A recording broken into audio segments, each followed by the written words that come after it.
Walang preno kung bumatikos, malalim at makatwirang komentaryo. Mag-ingat ang mga politikong gumagawa ng kalokohan at baka kayo ay tamaan ng Rapid Fire! Meron pong ibinabang desisyon ng Korte Suprema, mga kaibigan, na sinasabi nilang sa drug war, ang drug war anya na bumabaliwala sa karapatan. Ang tinutukoy na karapatan dito, yung karapatan ng mga akusado o human rights. Ano ho yan? Hindi ho drug war ang tawag dyan, kundi war versus people. Sipin ninyo, ang presidente ditong decision na ito ng Korte Suprema, mga kaibigan. Sabi nila, a battle waged against illegal drugs that trample on the rights of the people is not a war on drugs. It is a war against the people. Yan ho ang kanilang sinasabi sa kanilang ibinabang desisyon. Desisyon ho ba tungkol saan ito, mga kaibigan?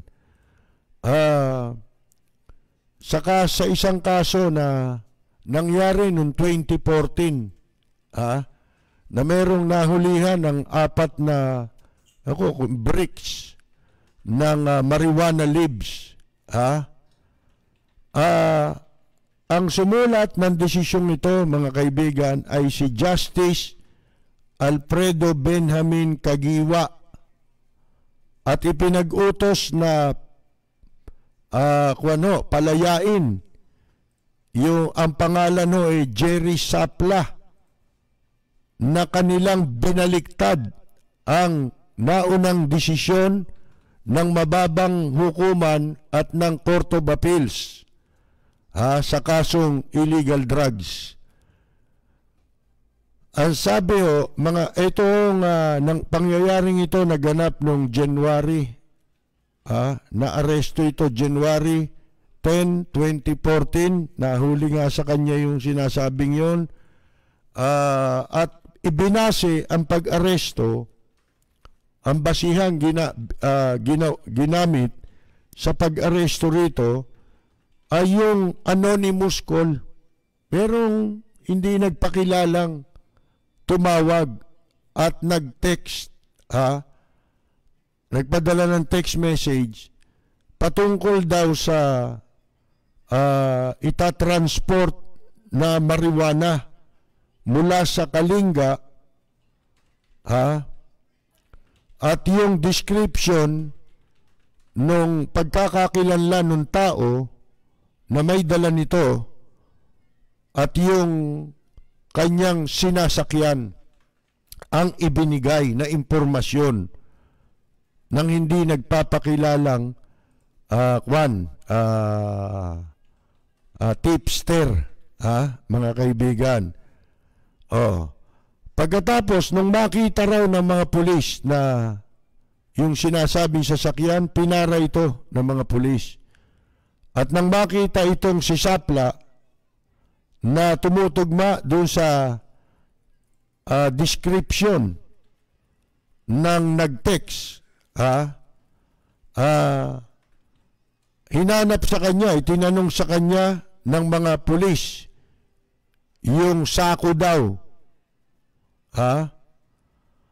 At inamin daw ni Sapla na kanya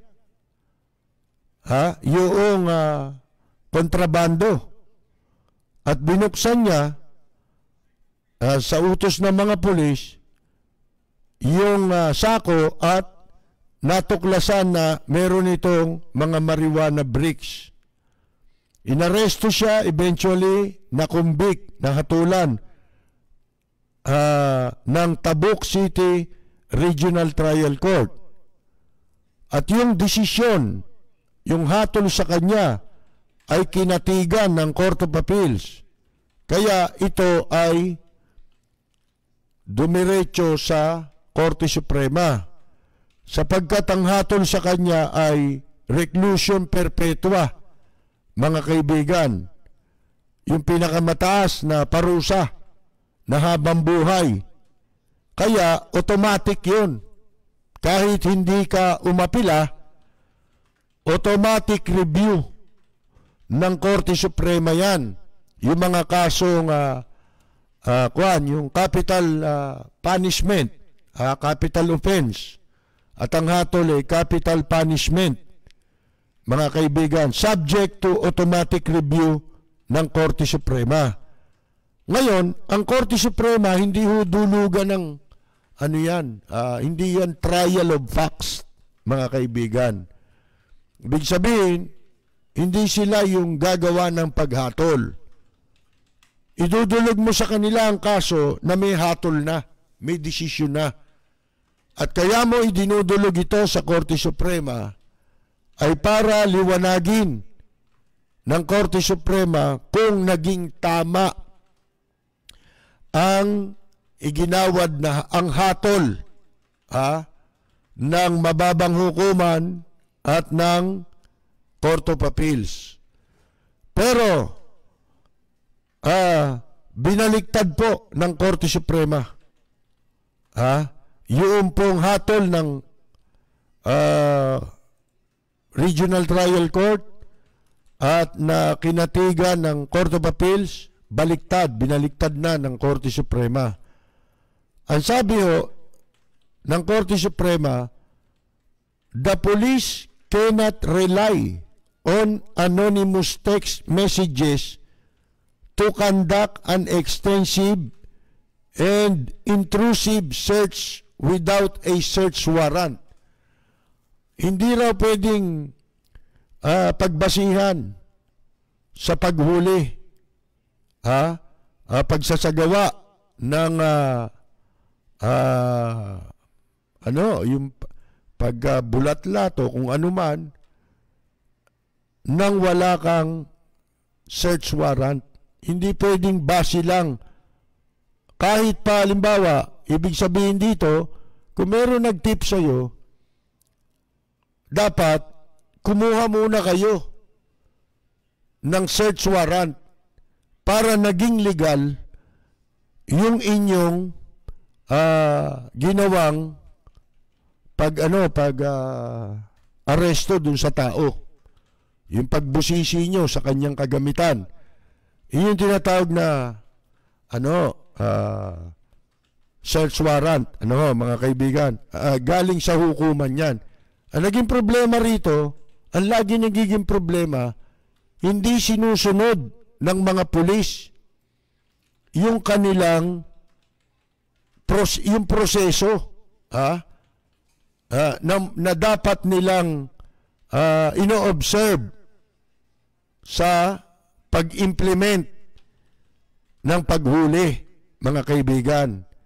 Ang sabi ng Korte Suprema, a tip, yung information, di ba, is still hearsay, no matter how reliable it may be, kahit pa gaano katibay ang information at pinanggalingan ng impormasyon. Ang sabi ng Korte Suprema, hearsay pa rin yan. So, kailangan, bago mo arestuhin yung tao at bago mo rekisahin, i-search yung tao, mga kaibigan, dapat meron kayong warrant of arrest. Mabuti pa siguro kung pinalabas na lang ng mga pulis na nasa hindi naman lang mapapalabas na gano'n kasi siguro wala silang pagbabasihang dahilan na sila'y nagkakandak ng checkpoint, di ba? Sana kung gano'n sa checkpoint. Siguro kaya hindi nila ginamit na paraan yon para patibayin yung kaso nila. Gumamit sila, sinasabi nila meron silang impormasyon na nakuha, may nag-report sa kanila, anonymous, mga kaibigan.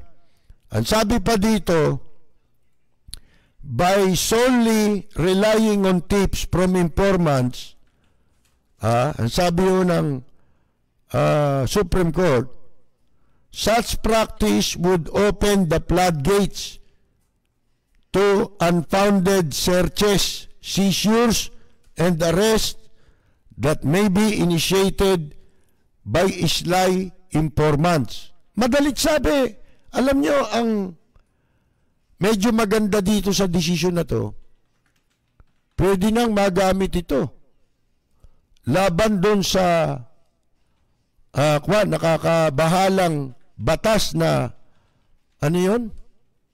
Yung ipinasang batas, anti-terrorism bill. Pwede na rin gamitin ito, mga kaibigan. Kasi, ang sabi ng Supreme Court, hindi pwede yan kasi pagka ganyan ang ginawa ng pulis, basta ka na lang sisita ng tao na sinasabi mo meron dala na kontrabando, pero hindi ka kumuha ng warrant of arrest, yung practice na yan ay magbubukas ng pintuan sa mga pag-abuso para maisagawa yung gusto nilang gawin. Kunyari, search, seizure, arrest. Yan ang mangyayari. Wala nang, yung sinasabi nating rule of law. Kasi ang rule of law, merong dapat sundin ng ang mga police na procedure Hindi ba? Hindi nila sinusunod yun, mga kaibigan. Kaya eventually, kahit na sabihin mong totoo na meron talagang dala na kontrabando yung tao, pero sa mata ng batas, mali pa rin yun. Ibig sabihin, yung protection pa rin ng tao ang importante.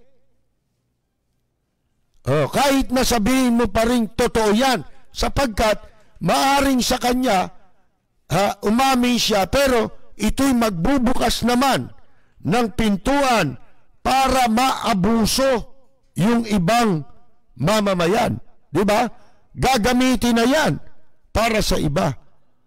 Titigas ng ulo ng mga pulis doon sa drug war lang, parang sinasabi na nga ng Korte Suprema na mali lahat yan. Sa kaso ni Sapla, ang sabi the invalid and unlawful search of a moving vehicle cannot be cured by the supposed consent.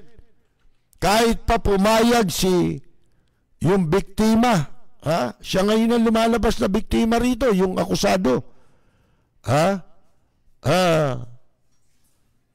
na kusa niyang binuksan nung sabihin sa kanya, pabuksan sa kanya, kusa niyang binuksan yung sako. Kalain ninyo, inabsuelto ito ng Korte Suprema, naisalba siya ng Korte Suprema. Dahil ang pinangangalagaan dito ngayon, lumilitaw, yung mga tao na. Hindi lamang hindi yung baliwala, yung isa lang Di ba may kasabihan nga tayo? Hindi bali tayong magkulong o magpalaya. Hindi bali tayong magpalaya ng 1,000 may kasalanan kesa magkulong tayo ng 1 taong walang kasalanan. So pagka na-dismiss ang kaso on technicalities, mga kaibigan, a waiver of rights against unreasonable searches and seizure must have the following requisites. It must, number 1, it must appear that the rights exist. Dapat daw masiguro na yung karapatan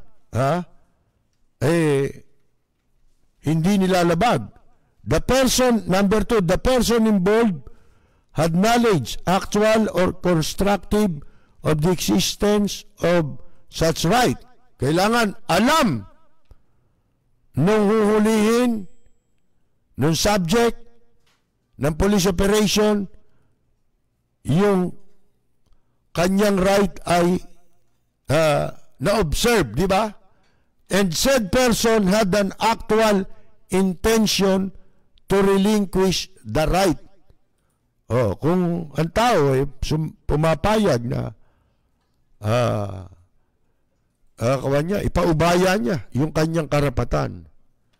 Ang sabi dito, surplus apparent consent to the search. Yun daw ginawang pagpayag nung akusado na i-search siya, conducted by the police, na sinagawa ng police, was not unequivocal, specific, intelligently given, and unattended by duress or coercion. It cannot be seriously denied that accused appellant Sapla was subjected to a coercive environment, considering that he was confronted by several armed police officers in a checkpoint.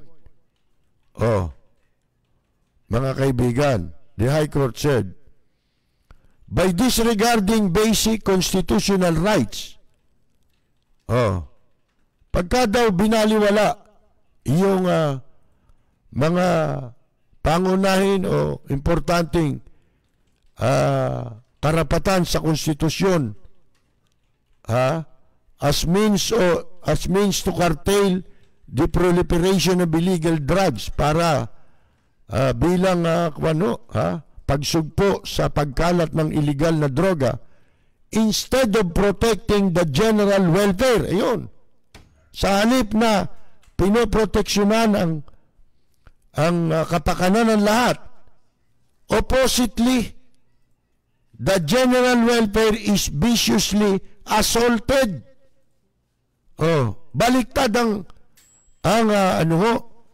mga kaibigan, ang mangyayari kung hindi susundin ng mga pulis yung talagang proseso. Di ba sabi nga sa inyo, halimbawa, meron pa yan yung mga tuntunin na dapat sinusunod. Kumbaga yung elements ng crime. Dapat kapag ka nagkaroon ng mga paghuli sa mga ganyan, may proseso yan lalo na sa kaso nito, merong impormasyon silang natanggap. Kung matibay yung impormasyon nila, ang dapat na prosesong ginawa ng mga pulis, nag-apply.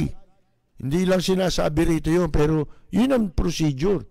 Kasi ang ina-assail ng Korte Suprema dito, yung pong warrant, pag-apply ng warrant ng walang, paghuli ng walang search warrant. Mga kaibigan, hindi sila muna kumuha. Dapat nag-apply sila ng search warrant para legal na legal. Wala Mabuti ito, nililiwanag ng Korte Suprema sapagkat marami ngayon ang mapapanatag ang kalooban. O sakasakali hindi basta-basta magagawa yan. At kung gagawin yan, meron ng jurisprudence. Ibig sabihin, mababaliwala kaagad ang kaso. Pero ngayon, ito ang tanong. Ang tagal na nitong kasong ito nangyari nung mahuli po ito. 2014. Tama ba? Mga kaibigan, isipin mo, nakulong ka ng ganong kahabang panahon. 2014. 6 na taon. Mabuti na lang, mabilis yung pagkaka-reverse ng kaso nito. Mga kaibigan, ang tanong natin, paano kung hindi droga ka ang kaso mo, pero ganito rin ang prosesong ginawa sa iyo ng mga pulis? tas nakulong ka, wala kang kasalanan, mabuti ito, maamin pa nga ito eh, di ba? Kaya lang, mas pinahalagaan ng Korte Suprema yung karapatan ng tao at yung rule of law. Yun ang ibig sabihin, yung rule of law. Hindi mo pwedeng baguhin yun. Pag binago mo yun, wala na yung batas.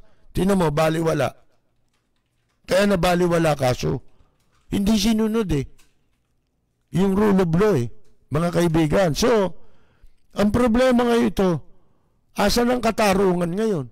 Paano ka ngayon, saan ka ngayon hahanap ng katarungan kapag ka nalabag ang iyong karapatan, di ba? Pagkatapos nakulong ka, lalo na kung wala ka naman talagang kasalanan.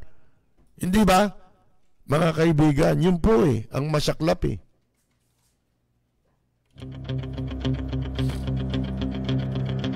Walang preno kung bumatikos. Malalim at makatwirang komentaryo. Mag-ingat ang mga politikong gumagawa ng kalokohan at baka kayo ay tamaan ng Rapid Fire! Meron pa ho tayong babasahin dito na isang naipost sa social media. Maganda ang kanyang pananaw. Ang pangalan nito, Vicente Romano III. Hindi ko alam kung sino ito. Meron nag-share sa atin. Ito'y tungkol doon sa pinag-uusapan ngayon kung si Presidente Duterte ba ay totoong may karamdaman at sinugod sa Singapore. At pati na yung mga paliwanag ng mga opisyal na Malacanang.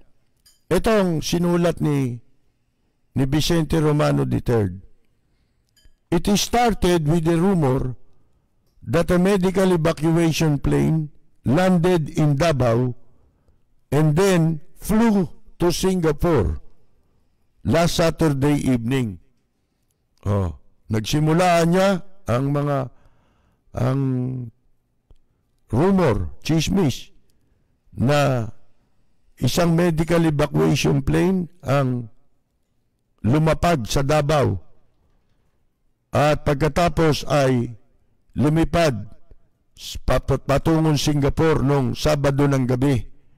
The palace immediately denied that it was the president. Mabilis na pinabulaanan ng palasyo na si Presidente Duterte ang sakay nun. Today, sabi niya, Roque announces that Duterte is in perpetual isolation. Ngayon anyang araw, in-announce o ipinahayag ni Roque na si Duterte ay nasa perpetual isolation. Wala ho sa perpetual hospital, Sa perpetual isolation daw, na walang ibig sabihin. Inimbento ni Roque. This is laying, sabi, the groundwork for extended absence of Duterte from public view. Ayan na po. Lalong lumala. Ang sabi nito ito ay naglalatag ng mga ano ba yung groundwork para extend, para pahabain yung absence, yung hindi pagpapakita ni Duterte from public view. Ayan, mga kaibigan. Whatever it is, it can only mean that the president is no longer capable of discharging his duties. How can he if he's in isolation? Tama. Ano pa man yan, isa lang, nangangahulugan lamang na ang presidente hindi na, wala nang kakayahan na manungkulan, di ba? O gampanan ang kanyang tungkulin dahil sa sinasabing ni Roque na perpetual isolation. Paano yan? Kung siya ay nasa isolation. It's time for the cabinet members to declare he is incapacitated and transmit it to the Senate and Congress so that the succession process can be set in motion. Dapat daw, oras na para ang mga miyembro ng gabinete ideklara na wala nang incapacitated na, inutil na si Presidente Duterte, and transmit to the Congress, ipaalam na sa Senado, Kongreso. Yun yung proseso. Di ba kanina nga binasa natin? Yung mga cabinet member na in charge sa national security, foreign relations, chief of staff ng armed forces, ayan, sila ang magta-transmit dapat niyan. If not, kung hindi, let us demand.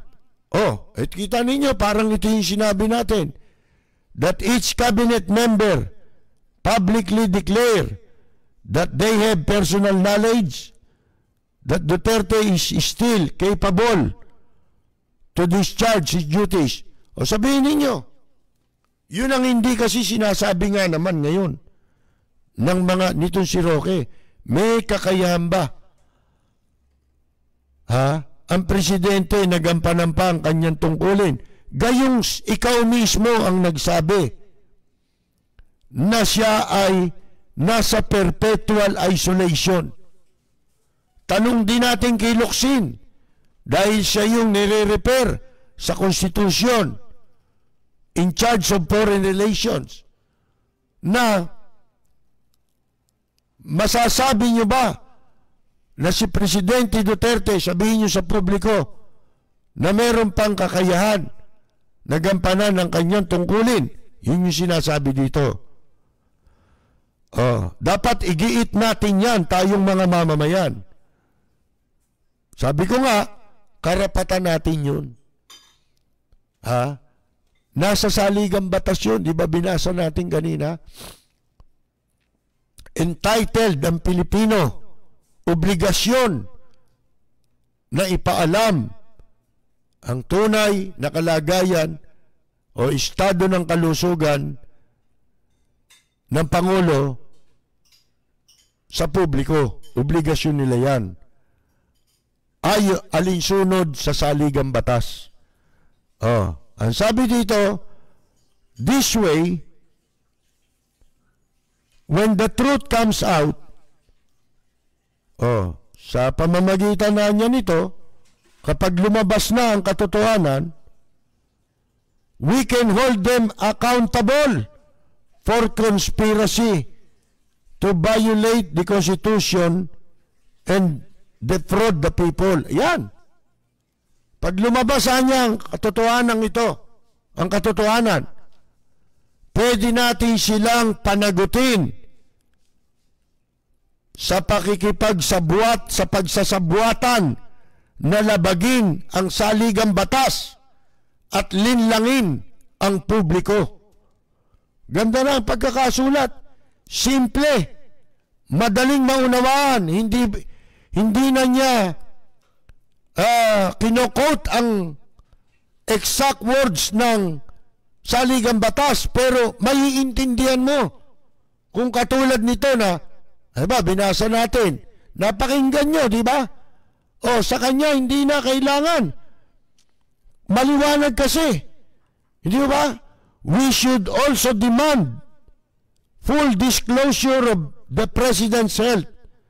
That too, sabi niya, dapat din nating igiit ang paglalabas tungkol sa kalusugan ng Presidente. At yan din ay nasasaad sa saligang batas. May this time around the Supreme Court will heed the plea of petitioners. Baka ito yung nagpetisyon na dininay ng Korte Suprema. Kasi nung nag-file sila, hindi pa ganito ang katindi ang hinala tungkol sa kalusugan ng presidente. Iba nga naman ngayon. Iba na ngayon. Maging sa Korte Suprema, hindi na maitatago. Kasi yung mga video na pinakikita, sila pa nga nagpakita, pero kaduda-duda na yung itsura di ba? Bloated na yung mata mga kaibigan Kala ko nga nakipag-boxing kay Pacquiao At groge. Dapat ang Supreme Court in a crisis as big as the one we're facing, sa krisis anya na sinlaki ng kinakaharap natin ngayon, we cannot afford to have a leader in absentia. Sa kinakaharap natin krisis nga ngayon, hindi pwedeng magkaroon tayo ng leader na lider-lideran lang, in absentia. Leader by title, tapos hindi natin nakikita. Mga kaibigan, invisible president. Di ba? Yun ang kahulugan nun in absentia, the invisible president. Mga kaibigan, ang laki ng krisis natin na ating kinakaharap ngayon, mga kaibigan.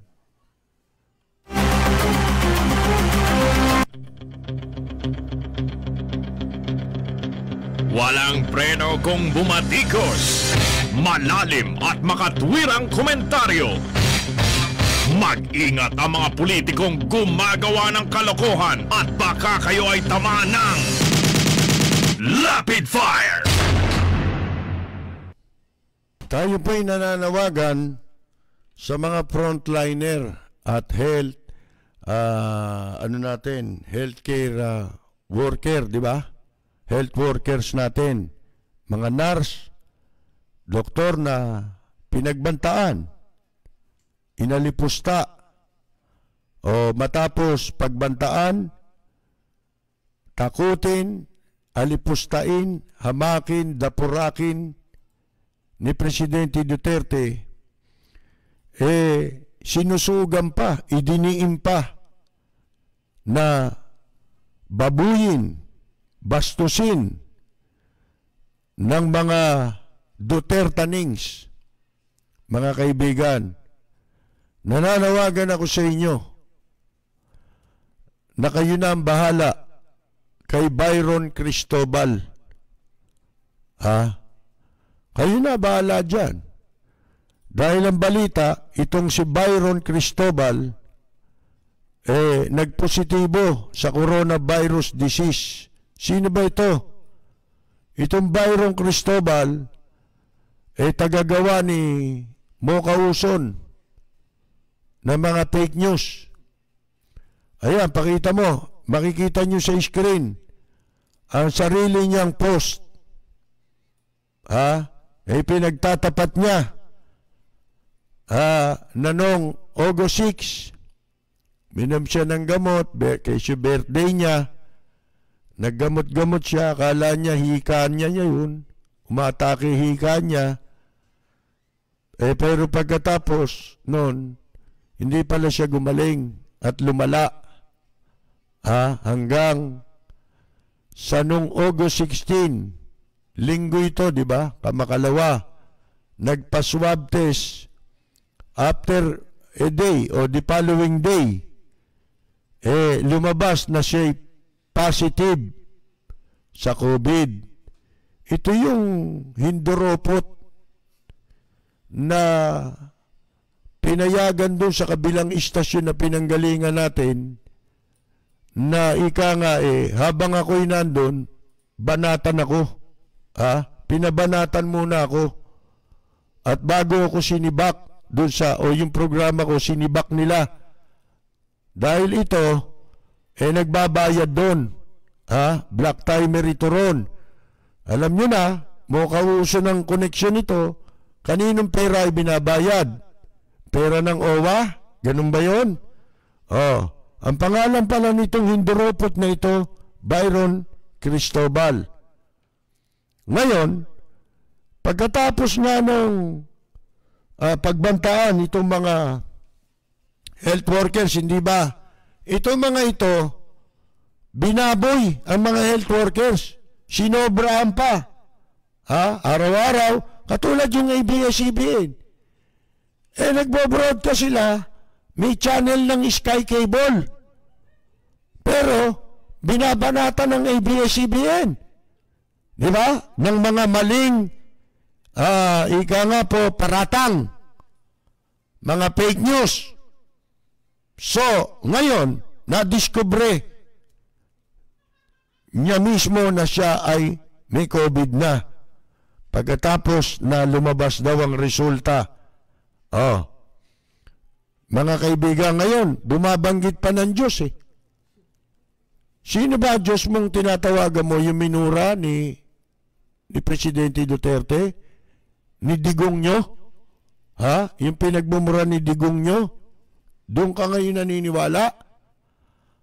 Mga kaibigan, ayan basahin, wala na. Kaya ako nananawagan sa mga health workers, bahala na kayo. Alam ko yung mga grabe ang madali naman yan, di ba? Alam nyo na gagawin nyo nandiyan pala yan Hindi ko malaman kung saan ospital lang pero lahat naman yan may health worker Basta nakita nyo yung pangalang Byron Cristobal, yan ang bumaboy sa inyo, lumapastangan sa inyo para mapasaya nila si Digong nyo. Di ba? Yan po yung mga Dutertanings.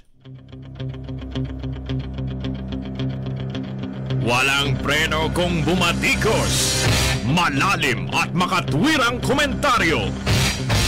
Mag-ingat ang mga politikong gumagawa ng kalokohan at baka kayo ay tamaan ng Rapid Fire! Hanggang hindi nasasara yung mga plans for prostitution na yan, hindi namin titigilan yan Ako, wala sa akin, maski front page ako. Ganap ako, likas sa loob ko, buong puso ko'y pagkakaloob ng sarili ko, 10 kasamahan ko sa ermita. Itataguyod namin ang sarili namin pagkain. Dahil hindi kami kayang pakainin kahit sinong tao. Against all odds, General Alfredo Lim, Chief of the Western Police District, pursues an unrelenting campaign to wipe out a prominent fixture in Manila, the Red Light District. How did you start out in your police career? I was appointed as a patrolman in the city of Manila. We started as we call it the men on beat, walking the streets of Manila. Why were you interested in becoming a policeman? Well, when I was in high school, I was fascinated with the exploits of policemen and detectives, hunting criminal elements, And I was reading all these police stories. The police chief himself has figured in many police stories, numbering enough to make a book. His long stint as a police detective exposed him to all types of crime, all sorts of criminals, and many untold dangers. Marami. Sa pagtupad ng tungkulin, talagang kasama yan. Dahil alam mo, dito sa aming profesyon, you cannot satisfy everybody. Pag nagkaroon ng isang krimen, ay siyempre tatrabahuhin ng mga polisyan. At pag nahuli yung suspect, yung pamilya niya, yung mga kaibigan niya, galit na sa amin. But the reputation of the policeman is not so good. Maraming lagayan, bayaran. Ako personally, Pero alam mo, yung mga bintang na yan, ay totoo rin dahil aaminin ko na sa iyo na meron din kaming mga kasamahan na tumatalikod sa sinumpaan nilang tungkulin. You're known as a fearless cop. You think that's accurate? Hindi naman. Siyempre kami natatakot din.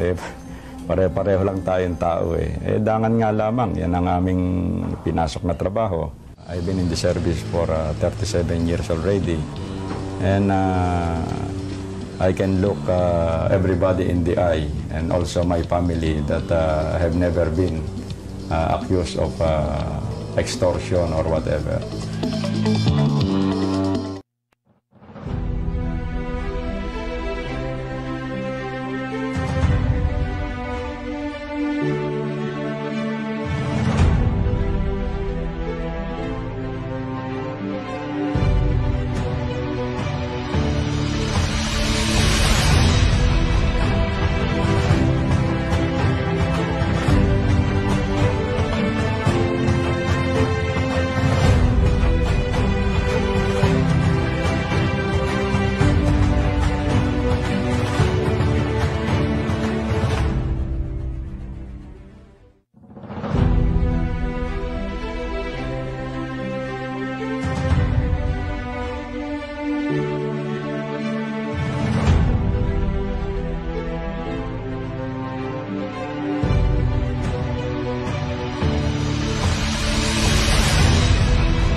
Magbabasa-basa ho tayo. Babati ako kasi may tumawag kanina sa atin mula pa sa Australia. Ako po nagpapasalamat ng marami sa mag-asawa na nakausap natin kanina. Sina Mr. Nestor De Leon at si Ginang Ivy De Leon ng Northern Territory sa Australia po. At ayon sa kanila, salamat, ipinarating nila sa atin na marami daw po ang sumusubaybay ng ating programa doon sa kanilang lugar. Isang lugar lang yan, pero sa ibang mga lugar ng Australia, meron din po tayong natatanggap ng mga mensahe. At yung iba, makikita ninyo nanonood, di ba? Real time.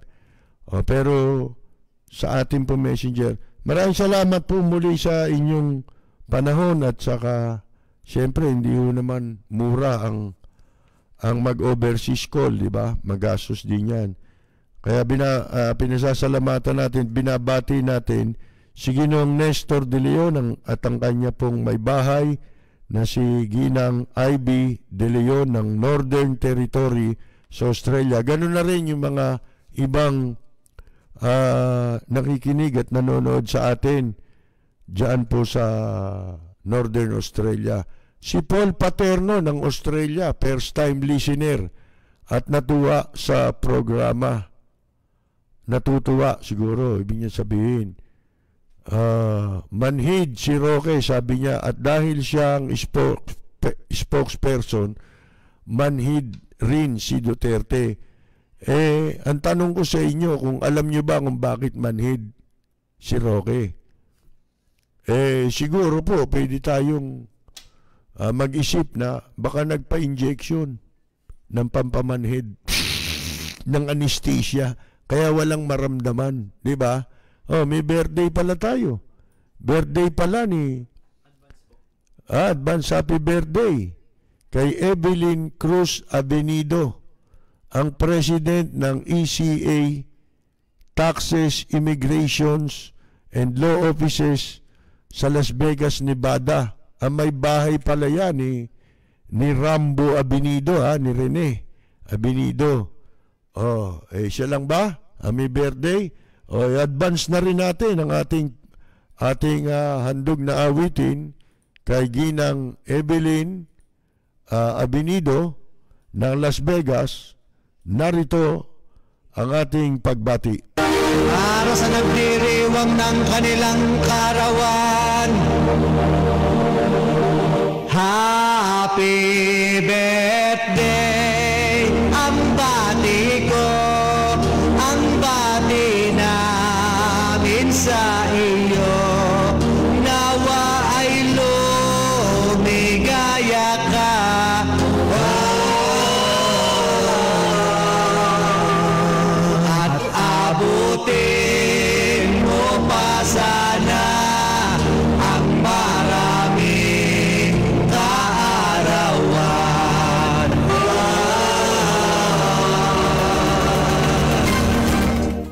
binabati natin ang ating mga katropa na nakikinig sa atin.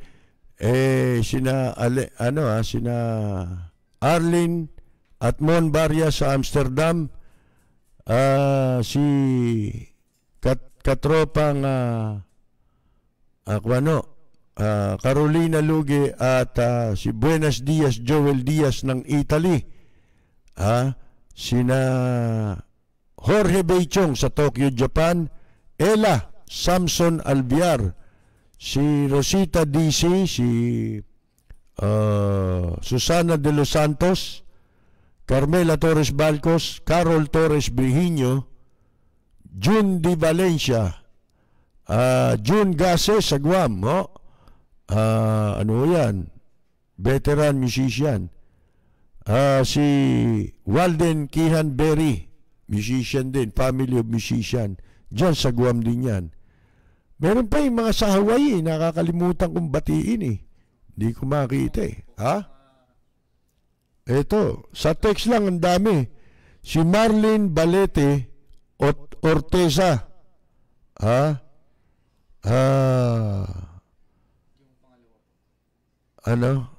Nagtatrabaho sila sa Hong Kong. Kasambahay. Mabuhay kayo mga OFW.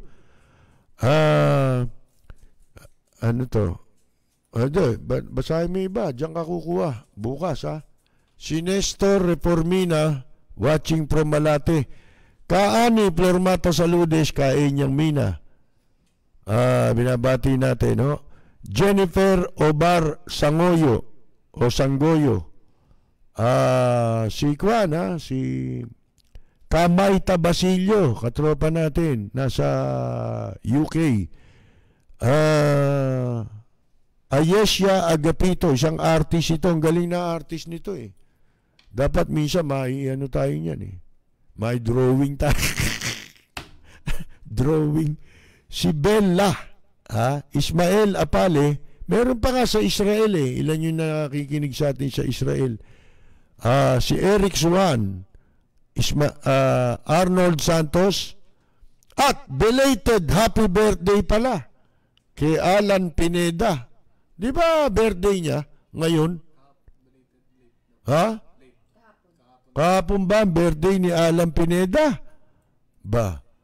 Ka-birthday niya si Cecil de los Reyes.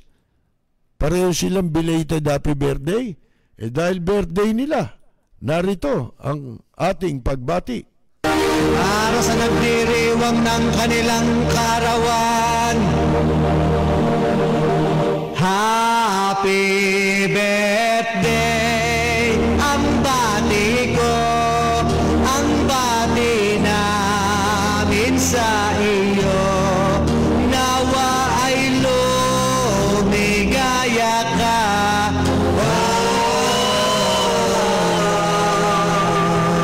at abutin mo pa sana ang maraming kaarawan. Binabati rin natin si Ginoong Jimmy Montaos na lagi raw hindi natin nababanggit kasi po hindi ko mababasa lahat yan. Sa totoo lang, ang message lagi hindi naman bumababa sa mahigit 1,000 di ba? So kung sino lang yung at random ang pagbasa natin tinutulungan na nga ako dito ng mga nakasama ko dito. Sila nagtatype ng mga ibang nanonood sa atin para ma-maximize natin kung sino mababati natin sa buong panahon ng ating pagtatanghal. Pasensyaan nyo na po at darating din yung ninyo. Parang raffle yan di ba? Parang raffle yan. Baka naman si pangalan nun, yung Intarantado na gusto sumikat, nakikipantay sa mga broadcaster Dati minumura ninyo yung mga nasa radyo, mga nasa media. Yung pala sila may gustong maging mapunta sa media. Mga kaibigan. Ngayon may nalalaman pandasal-dasal Ito si Byron Cristobal Tado. Si ano ho, Rene Cruz, ng Las Piñas, Sally Pascual, Ronyo. Ayan. Yung iba nagagalit pag nababate, huwag kayong magdaramdam ho. Pasensya na ho. I-ano nyo, i-message nyo ko, diba, doon sa ating Percy Lapid Fire na page.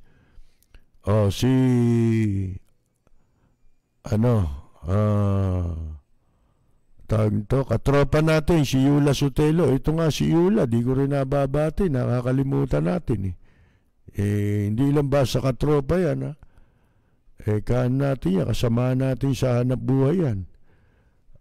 Musician yan Raul Villanada, malimit ko rin makakaligtaan yan. Makapulo Birahon, Greg Belus Jr., Emmanuel Rubio. Ano sinasabi sa text? Ipabasa mo sa akin. Bate. Batiin natin si Joselito Camacho. Madalas natin nababati ito at ang kanyang may bahay na bagong listener daw natin ang kanyang may bahay. Musta po kayo, Mrs. Camacho, tsaka si Joselito Camacho. Meron pang iba pasensya na ho,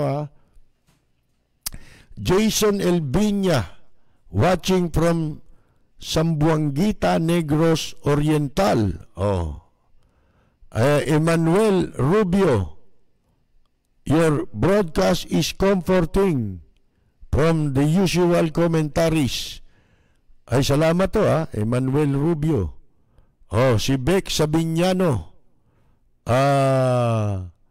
Sierra Charlie de Guzman, Zen Abbas S,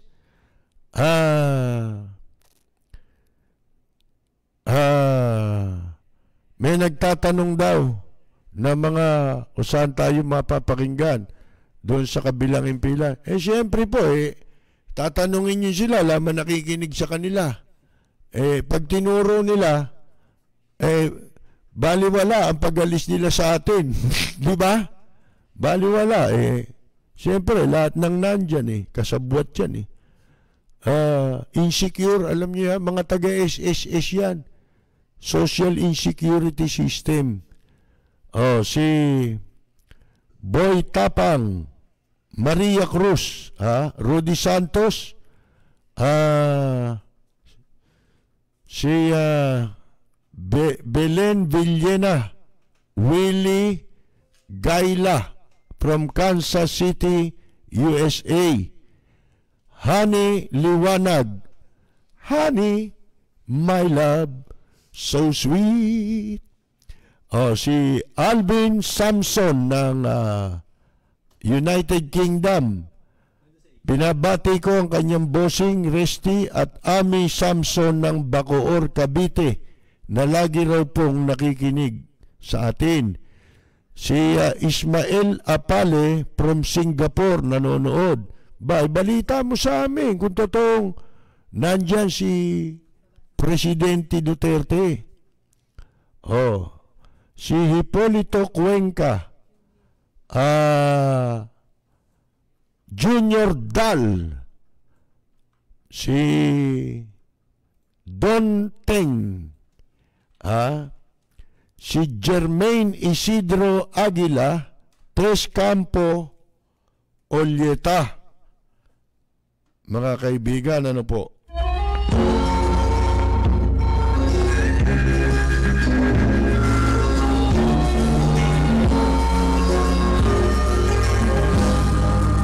Bayan ko ay isang ang namin. Dito'y wala ang pagtutuloy. Hindi panagay, sadyang kilala sa daigdig. May pagkakaisa sa bawat nais. Bayan ko. Mga kaibigan, wala na naman po tayong oras. Diyan po tayo muli pansamantalang magpapaalam. Huwag po ninyong kalilimutan, baka mari kayo mag-subscribe ng libre laman po ito sa YouTube account natin. Hanapin, i-type lamang ang Lapid Fire ni Percy Lapid. Yan po ang ating official YouTube channel. Subscribe po, libre. Dali lang di ba?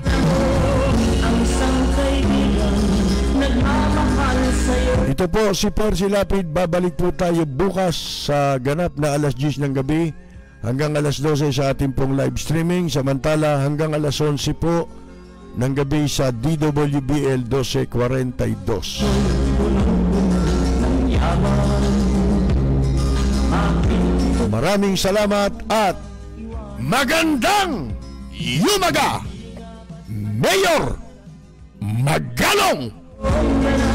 Sa bawat ko, sa kapit ng iyong wakas, dito sa bayan.